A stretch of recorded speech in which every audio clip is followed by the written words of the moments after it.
The Enchanted Wood by Enid Blyton. Chapter 32. The Little Lost Island. "Wouldn't you like to wish?" asked Moonface, turning to the old Saucepan man, who was just about to bite into his cake. "Fish?" said the Saucepan man in delight. "Oh, yes, I'd love to fish. I wish we were all fishing for fine fat fishes in the middle of the sea." Well, what a wish to make, just as he was eating a wishing cake, for he hadn't heard Moonface properly. Anyway, the wish came immediately true. Whoosh! A wind blew down and lifted up the whole crowd of guests at the table. Sitting on their chairs, clinging tightly, they flew through the air for miles. Whatever was happening? Down flew the chairs in the big wind. A shower of salt spray drenched everyone. Joe gasped and looked down. Bump! He and everyone else landed in the sand, rolled off their chairs, and sat up, blinking in surprise. The long-bearded elves looked frightened. Moonface kept opening and shutting his mouth like a fish. He was so astonished. Joe was cross, and so was the angry pixie. "Whoa! Well, now what's happened?" said Dame Washalot in a most annoyed voice. "Why have we come here?" "Oh, look at all those fishing rods," said Silky, pointing to a whole row of rods standing in the sand with their fishing lines in the water. "Oh no, waiting for us," groaned Moonface. "Silly old Saucepan man didn't hear what I said about wishing. He thought I said fishing. He wished us all here, fishing in the sea." "Oh goodness," said Beth alarmed. "Where are we then?" "Well, I think we're on the Little Lost Island," said Silky, looking around. "It's a funny little place, always floating about and getting lost. But there's always good fishing to be had from it." "Fishing?" said Joe in disgust. "Who wants to go fishing in the middle of a birthday party? Let's get back at once." "Ding dong," said Silky's clock, walking at the edge of the sea and getting its feet wet in the waves. "Come back, clock," called Silky. "You know you can't swim." The clock came back and wiped its feet on the grass that grew around. Beth thought it was a remarkably sensible clock, and she wished she had one like it. "You know, we really must do something about getting to the land of birthdays. We've got to get back," said Joe, getting up and looking around the little island. "What can we do? Is there a boat here?" There was nothing except the fishing rods.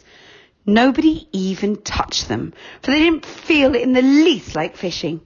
The little lost island was just, it was just a hilly stretch of green grass and nothing else whatsoever. "Oh, I really don't know what to do," said Moonface, frowning. "Do you, Mr. Whiskers?" Mr. Whiskers was dressed up like Santa Claus and looked very fine indeed, with his very, very long beard. He rubbed his nose thoughtfully and shook his head. "The difficulty is," he said, "that none of my elves and, none of us has any magic with him, because we're all in fancy dress and our clothes are in the land of birthdays. The spells and magic we keep in our pockets are not here." "Well, we shan't starve," said Mr. What's-his-name. "We can always eat fish." "Fancy eating fish and nothing but fish, always," said Joe, making a face. "Oh, when I think of all those lovely things that Beth wished for and nobody to eat them now, really I could cry." Franny had something in her hand. She looked down to see what it was. It was a piece of birthday cake. Oh, good! She could eat that at any rate. She lifted the delicious cake to her mouth and took a nibble. "What are you eating?" asked Moonface, bending over to see it. "It's a bit of birthday cake," said Franny, cramming it into her mouth. "Don't eat it! Don't swallow!" yelled Moonface suddenly, dancing around Franny as if he'd gone quite mad. "Stop! Stop! Don't swallow! Franny stared at him in amazement. So did everyone else. What's gone wrong with Moonface? Asked Silky anxiously. Franny stood still, with her mouth full of birthday cake, looking with amazement at Moonface. What's the matter? She asked with her mouth full. You've got a bit of wishing cake in your mouth, Franny, shouted Moonface, hopping first on one leg and then on the other. Wish, dear girl, wish! What shall I wish? Asked Franny. Well, wish us back to the land of birthdays, of course, yelled everyone in excitement. Oh, I didn't think of that. I wish we were all back in the land of birthdays enjoying our feast. Darkness fell around everyone very suddenly. No wind came this time. Moonface put out his hand and took Silky's. What was happening? Then daylight came back again, and everyone gave a shout of surprise and delight. They were back in the land of birthdays. Yes, there was a table in front of them and more chairs to sit down on and the same delicious food as before. Oh, good, good, good, shouted everyone and sat down at once. They beamed at one another, very thankful to be back in the little, wonderful land of the land of birthdays and to be returned from their little lost island. What a strange adventure, said Joe, helping himself to a large piece of wishing cake. Please be careful what you wish, everyone. We don't want any more adventures like that in the middle of the party. I wish my wings could fly, said Beth as she took a bite of her cake. And at once her silver wings spread themselves out and she rose into the air like a big butterfly flying beautifully. Oh, it was the loveliest feeling in the world. Look at me, she cried, and everyone looked. Franny called out to her, Don't fly too far, Beth, don't fly too far. Beth soon flew down to the table again, her cheeks red with excitement and joy. Oh, this was the loveliest birthday she had ever had. Everyone wished their birthday wishes. The old Saucepan man, however, had already wasted his. Franny too had wished her wish when she was on the little lost island, but when she looked upset because she'd lost her wish, Moonface whispered to her, Don't be upset. Tell me what you really wanted to wish and I'll wish it for you. I don't want to wish for myself. Oh, Moonface, you are kind, said Franny.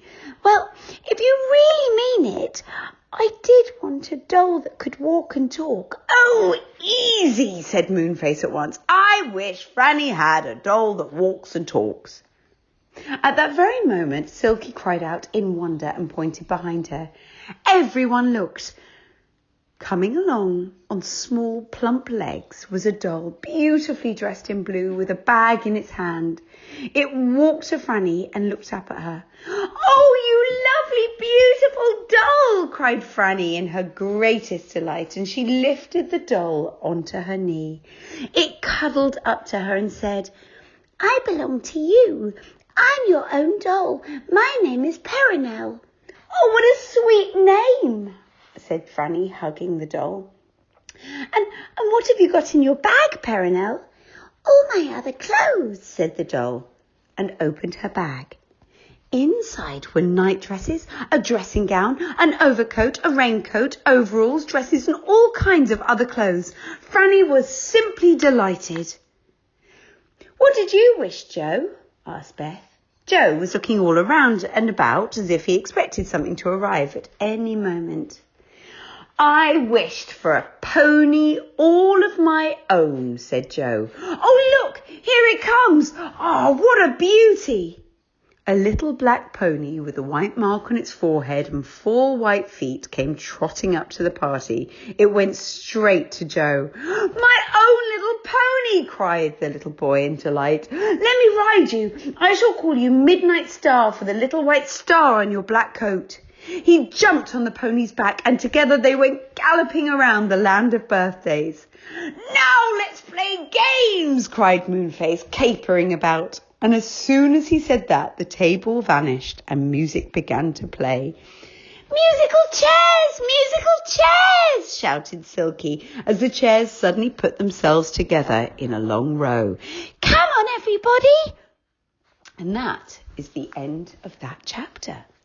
So, if you could join the children and their friends in the land of birthdays, and if you were given a slice of birthday cake, of magic wishing birthday cake, what would you wish for? What would be your wish?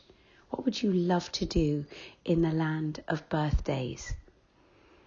And what's your favourite party game? What party game would you like to play now? Or maybe you can play your own party games at home whilst the children play theirs in birthday land. And we'll find out what happens in the next chapter tomorrow. Bye-bye.